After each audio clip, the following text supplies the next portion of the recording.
Hello everyone, I want to show you guys how I use the carryall as a makeshift forklift. So I got my bucket there. Now I do have forks, right? I have quick attach forks. I just don't have them at this location.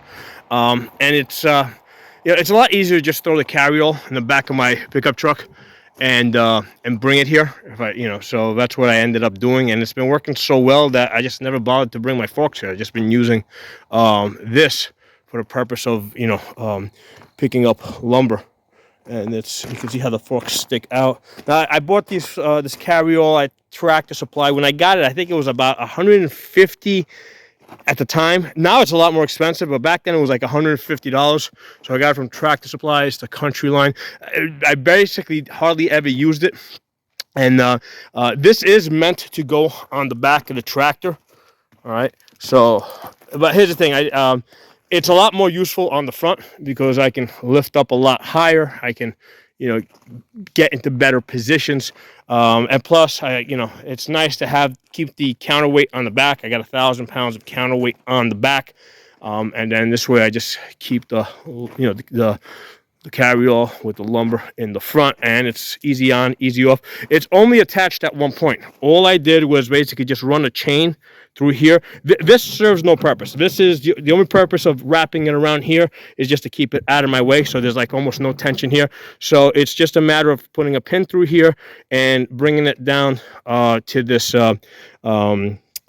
hook that's welded onto the top of the bucket. And this is the only thing that keeps this in place. And obviously what happens is the lumber wants to pull this forward, the chain pulls this back, and it nicely sits in position. So this is a really fast, simple, makeshift fork.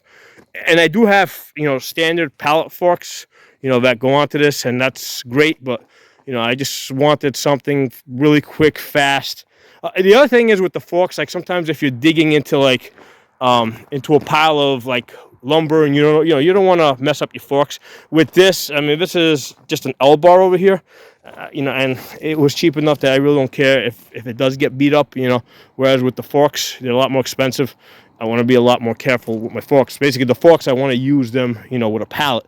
This, I could just throw anything on there, or I can dig into, if I want to move, let's say, a big boulder that doesn't fit into my bucket, I can try to use this to move a big boulder, yeah, I just wanted to show you guys this little, this idea that I came up with, and it's working really good for me.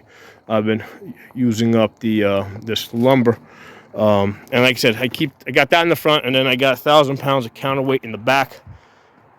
It keeps the tractor balanced. The wheels are filled as well. So the wheels are filled.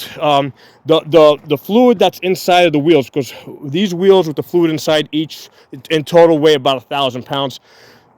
The wheels, the rear wheels just offset the weight of the front loader, because this front loader here with the bucket weighs about 800 pounds, but it is far out ahead, so it's like an effective weight of 1,000 pounds. So the filled up wheels just offset the weight of the loader, and you still got to put weight in the back to balance the tractor out. So that bucket in the front is, can lift. The bucket, I think, will fill. Usually, it's capable of lifting, I think something like I think 1,200 pounds or 1,100 pounds at the pivot points. However, that's not where you lift. Normally, your weight's a little bit more forward. So usually, you're going to lift about 800 pounds up there. So if you've got 1,000 pounds in the back and you're lifting about 800 pounds in the front, it's going to give you good traction. You don't want the weight going forward, because if these big wheels lift off the ground, you lose they're not going to completely lift off the ground, but if the pressure comes off a little bit, you lose traction. And also you want to keep the weight off of your axle, right? You want to keep because obviously the axle is a lot smaller, so you don't want you don't want too much weight on your front axle. You want to bring as much of the weight to the rear as possible. All right, so that's how I've got this set up. But anyway, mainly I just wanted to show you guys how I'm using this carryall as a makeshift forklift, and it's working pretty good for me. Yeah, give you guys a look around this side.